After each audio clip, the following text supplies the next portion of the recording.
Well, I think the first thing you have to do is identify what your strengths are. What are your assets? What are the things that are going to set you apart as a community versus the others?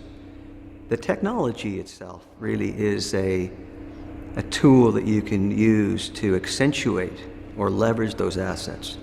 And I think that's what you really have to base your strategies around. You can't become something you're not just with technology. You got to create an environment that builds on what makes your community strong. Is it your people? Is it your ideas? Is it your industry? Is it your history? Is it your culture?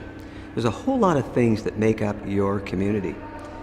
You can almost think of that as a brand. What is your community brand? What is that identity that you stand for?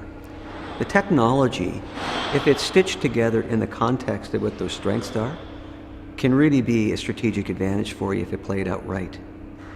I get concerned that a lot of communities think, well, if I just get the broadband access in place or the networking in place, I'm going to strengthen. Well, we've got to be careful because it's starting to become a commodity, even though I know there's a lot of communities that have a ways to go, but just the way the technology is going, I think that we're going to infuse that technology in communities a lot faster than we have in the next few years. So it's not about the technology, it's really about what the technology can help you enable.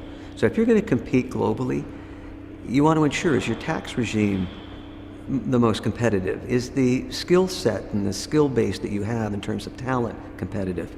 Are you leveraging all those natural resources that you have as a city, whether they're naturally built or they've been purposely built from an institutional perspective?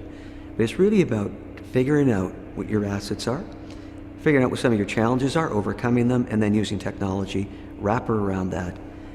And I think then you'll have the greatest chance of at least being able to compete, because it is going to be very competitive as time goes on.